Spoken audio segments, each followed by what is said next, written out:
Buying a house is a big decision. And when you buy in a community that has an HOA, which stands for Homeowners Association, it's something that you have to consider even a little bit more than a single family house, because you're entering into a contractual agreement with a group of people that you're going to own property with. There's part of communities that have HOAs that are called common elements, common property. And it means that everyone within that community that is part of the HOA, there's some common elements within the community that contractually you own with other people, and there is a government in control, an HOA board. You vote on it like any other government, but the way to look at an HOA is like a government. And it's a democracy, but it has a president, just like a democracy, and it has rules and laws just like any other government. So I've owned in an HOA for 15 years. I sold that 4 years ago, so I have some experience, okay, and that I can share with you. And also what I want to say is, when we're talking about an HOA, we're not just talking about a condominium complex, even though that's probably one of the most common type of properties. We're also talking about mobile home communities or RV lot communities, and even some single family home communities. But definitely I'm thinking more of the mobile home and RV lot communities as I'm looking in Florida. These are zoned as condominium communities, even though they're not a high-rise condominium. So the premise of buying into an HOA is the same thing as if you were buying into a high-rise building, as far as how it's governed and the general dynamics. Okay, so the number one thing you need to research prior to buying into one of these properties that has an HOA is you need to read the minutes of the meetings for the last year. I would say go back in a year's time and read the minutes. Usually there is either a HOA meeting every month, every quarter, or every year. And so you should be reading at least, 3 to 6 months worth of meeting minutes where the community talks about the ongoing problems, if any, ongoing cost, if any, ongoing assessments, if any, ongoing security issues, if any, ongoing proposed projects that are trying to be passed, if any. And you want to see the temperature, meaning the contentiousness, if any, of the documented minutes. Were there arguments? Were there problems that there was debating? That's part of any community. There's a debate, but you want to get a feel for what's going on in the documented meeting minutes. So you want to ask your real estate agent or the person you're buying the property from.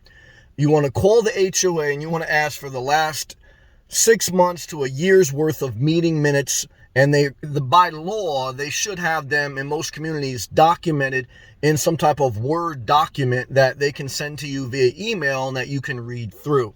So that's number one, because that's the best way to get an idea of what's going on in that community without living in the community. Okay. Number two, read the financial statements for the past 2 years or so of that community.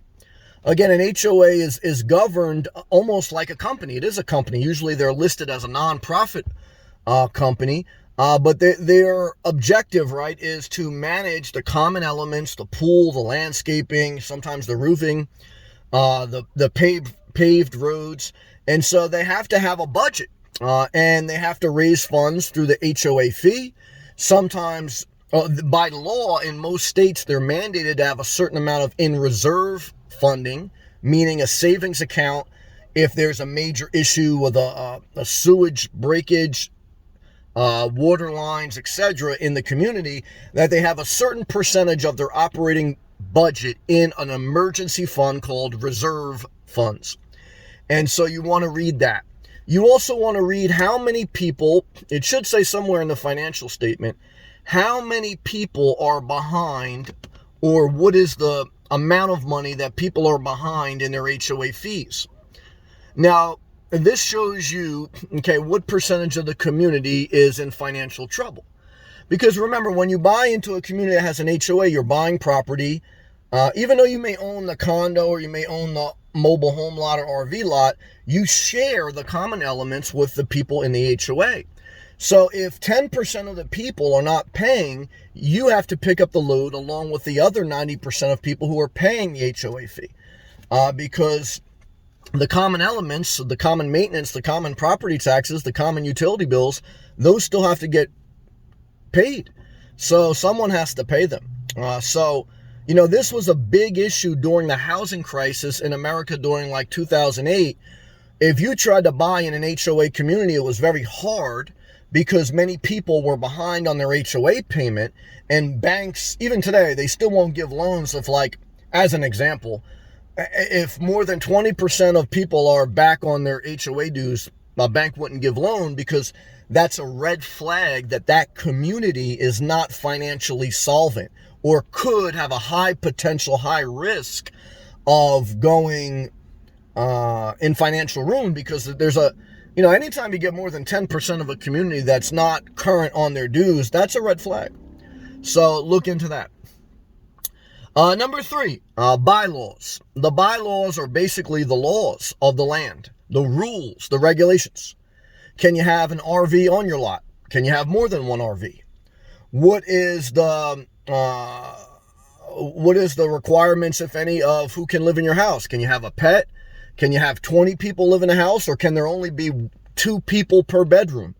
There's a lot of restrictions that could apply, may or may not be enforced, but you at least have to know, even if they're not being enforced, you have to know if the community decides to really enforce these rules legally, they have the right. Like, there's actually a lot of laws in America and most countries that are on the books, but they're not enforced. As an example, jaywalking.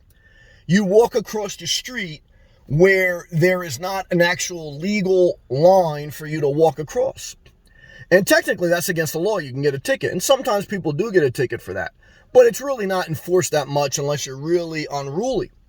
So, you have to remember that even though some of these rules may be frivolous, there's still rules that could be enforced and could make your life not that pleasant if you have an issue with them. So read the bylaws. Okay, almost done. Number 4, very important one. Talk to the neighbors. Talk to the neighbors. Talk to the neighbors. A few. I would say if you talk to 5 neighbors, you're going to get a general feel of a certain mindset of the community. Remember, neighbors are just people. So you're going to get good and bad. But just get a feel for what they think about the community. Ask them how long they've lived in the community. Do they think the community is good or bad? Would they buy in the community again? Do they have any advice for someone who's thinking about buying in the community? Don't get into gossip. Don't say, well, what's going on with this or what's going on with that? Just ask them, how long have you lived in the community? What are the pros and cons? Would you buy here again? Basic questions. Don't get into this big soap opera. Okay, good job. Understand, and this is the 5th, we'll do 6. This is almost the end here. Understand the maintenance fee. That's number 5. And if there's any current assessments, meaning there's a financial amount that's going to be due in addition to the regular maintenance fee, there's an assessment fee for a capital project, such as an example, there was a sewer line issue, and in addition to the HOA, the community has to raise $1 million. And even though that sounds like a lot, if you have a few hundred people in the community, maybe everyone pays $1,000, and maybe that's spread out over a few months, but you pay that and you raise $1 million by everyone paying $1,000 extra this year over a certain period of time, right? So you want to understand that, you don't want to get scared by the big number. Like, oh my God, we got an extra $1 million that we owe a contractor. Okay, that's not good, obviously, but how many units are in that community? Are there 1,000 units in the community? It's like, because you just have to take the number, if they even knew it, you have to take the amount that the community has to raise, divide it by the number of units within that community, and that'll give you an idea of what's going to need to be assessed per unit, and that should also be disclosed in your closing costs, but something you should ask up front. Okay, guys, the final thing, number 6, I'll do 6 things that you need to know before buying in an HOA community. Number 6, rental agreement terms. Okay. This is very popular now because many people want the option to Airbnb or to rent out their unit in case they don't want to live there, or certainly if you're buying it as an investment. But even if you're not buying it as an investment, and even if you're not going to rent it out, you want to know the rental agreement terms, because when you eventually go to resell that property, the next potential buyer may just want to buy your unit to Airbnb it, or at least have the option. So remember, when you buy property, you can't just think of you living there forever. You have to think about the day when you go to sell it to someone else. They may want to do something different with the property than you do. They may not want to live in the property. They may want to buy it as an investment and rent it out. So it doesn't mean you should buy based on that, but you should understand that. You should understand that if you can't rent out your house, a condo, RV lot for, as an example, like some communities say, well, you have to have at least a 3-month rental agreement in place, nothing shorter.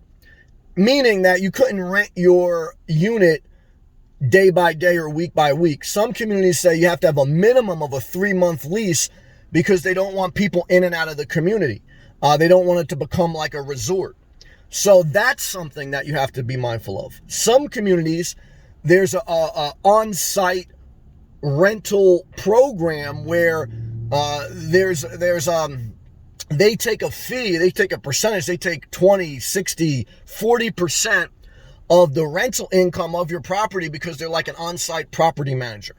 That's something you have to understand. And some places there's pretty much no restrictions. But understand that not just for yourself, because I'm not a big like landlord guy, but understand it for the next person that may buy your unit. That may be very important, and that will affect your resale value. All right, guys and girls, I believe this is good information from good experience, and this is what I would tell myself. If you agree, click that thumbs up. If you agree, leave a comment below, put me in the algorithm of success. If you agree, share this video with other people.